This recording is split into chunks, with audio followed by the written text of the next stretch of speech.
Hi everyone.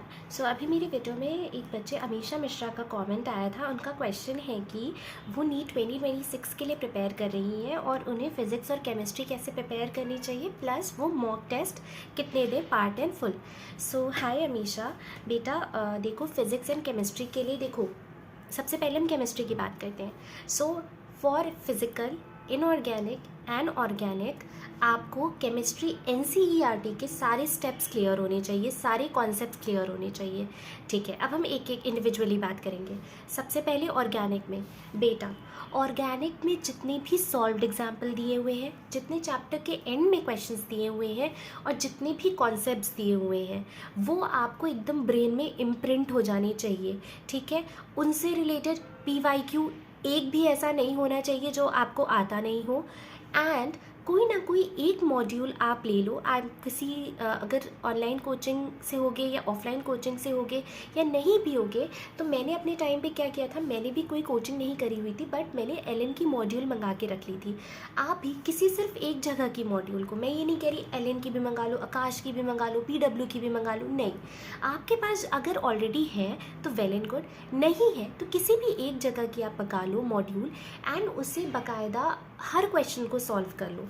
ठीक है, हर question को सॉल्व करने के बाद, इनफैक्ट कोई भी आप क्वेश्चन सॉल्व करते हो, अगर आपसे एक बार में बिना अटके बिना भटके हो जाता है, वेल एंड गुड।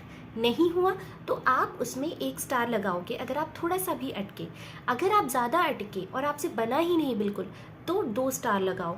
अगर आप सोच ही नहीं पाए, समझ ही नहीं पाए कि इसमें पूछा क्या है, तो बेटा 3 स्टार लगाओ। ठीक है, एकदम इररिलेवेंट क्वेश्चन नहीं करना है, बहुत डिफिकल्ट लेवल का क्वेश्चन नहीं करना है। ठीक है, लेकिन एनसीईआरटी से रिलेटेड है तो डिफ़िकल्ट हो चाहे इजी हो, करना ही करना है, राइट। उसके बाद अब हम आते हैं इनऑर्गेनिक के लिए। इनऑर्गेनिक में नीट में ऐसे कोई हाई फाई क्वेश्चन नहीं आता है, राइट। जो भी क्वेश्चन आते हैं वो एनसीईआरटी से डायरेक्टली या तो फैक्ट बेस्ड आते हैं या फिर जो एनसीईआरटी में टेबल्स बनी होती है उन्हीं से ही क्वेश्चन फ्रेम करके दे देता है, राइट। तो आपके ये सब चीज़ें बिल्कुल बिल्कुल से क्लियर होनी चाहिए। पीवाईक्यूज अगेन क्लियर होने चाहिए एंड अगेन वही कोई एक मॉड्यूल अच्छे से आप सॉल्व कर लो।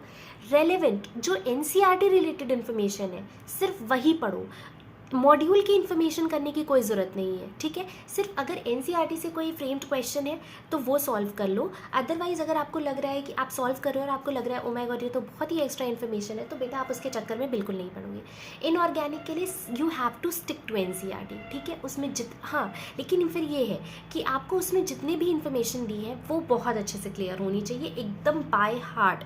ठीक है, फिर उसमें ये नहीं होना चाहिए कि अगर न्यूमेरिकल वैल्यू है तो क्या थी न्यूमेरिकल वैल्यू, नहीं, ऐसा नहीं है। ठीक है, वो जो ब्लास्ट फर्नेस बना होता है ना, इनफैक्ट उससे मेरे टाइम पे नीट 2021 में आई रिमेंबर एक डायरेक्ट क्वेश्चन आया था विच वॉज फैक्ट बेस्ड। ठीक है, अब नेक्स्ट हम बात करते हैं फिजिकल की, राइट। सो फिजिकल में आपको क्या करना चाहिए, फिजिकल में बेटा एक आप मॉड्यूल अपना लो। ठीक है, अब उस मॉड्यूल को आपको सॉल्व करना है और बहुत अच्छे से सॉल्व करना है। देखो एनसीईआरटी में जो न्यूमेरिकल्स होते हैं ना, वो जो होते हैं वो एनसीईआरटी के जो न्यूमेरिकल्स होते हैं ना बेटा, वो बहुत ही, जो न्यूमेरिकल वैल्यू होती है ना वो बहुत डिफिकल्ट होती है। सो वो आप उसके चक्कर में आपको नहीं पढ़ना है। आपको कोई ना कोई एक मॉड्यूल ले लेनी है, उसे सॉल्व करना है और वही स्टार मार्किंग सिस्टम आपको करना है और आपको पीवाईक्यू बहुत अच्छे से सॉल्व करना है। ठीक है, इतना करना है आपको केमिस्ट्री के लिए। अब हम बात करते हैं फ़िज़िक्स के लिए आपको क्या करना है। सो फिज़िक्स के लिए बेटा आप जहाँ से भी आप लेक्चर्स देखते हो या जो भी करते हो, उन्हें देखने के बाद जो भी आपको डीपीपी वगैरह मॉड्यूल्स वगैरह या जो भी है आपके पास, उसे अच्छे से सॉल्व करना है। ठीक है, और पीवाईक्यू अगेन अच्छे से सॉल्व करना है आफ्टर डूइंग योर, मान लीजिए आप किसी ऑफलाइन या ऑनलाइन में कहीं से भी आप कॉन्सेप्ट्स तो आप पढ़ोगे ही फिज़िक्स के, उस कॉन्सेप्ट को पढ़ने समझने के बाद आपको क्या करना है, आपको एक मॉड्यूल का क्वेश्चन सॉल्व करना है। अब जब आपने एक मॉड्यूल का क्वेश्चन सॉल्व कर लिया, उसके बाद आप क्या करोगे, पीवाईक्यू सॉल्व करोगे। इन दोनों में वही स्टार मार्किंग सिस्टम सेम रहेगा आपका।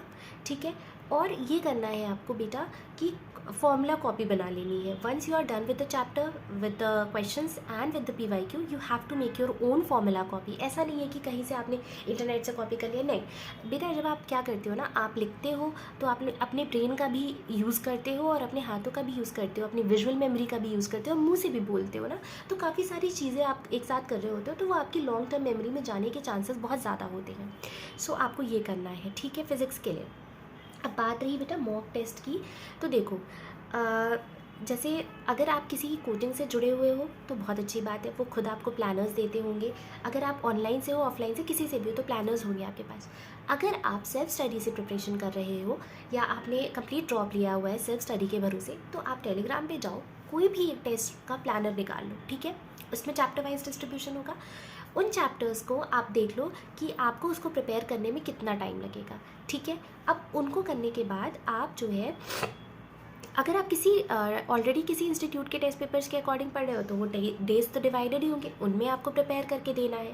और अगर आप खुद से कर रहे हो तो बेटा फिर आपको क्या करना है कि उन प्लानर्स में नंबर ऑफ़ डेज़ के अकॉर्डिंग आप देख लो कि हाँ ये टेस्ट आप 3 दिन में प्रिपेयर कर लोगे, 4 दिन में प्रिपेयर कर लो, जितने आपके पास दिन है उसमें डिसाइड करना है कि हाँ ये टेस्ट देने में मुझे 3 दिन लग जाएगा, 4 दिन लग जाएगा, उस हिसाब से आप एडजस्ट कर लो, ठीक है।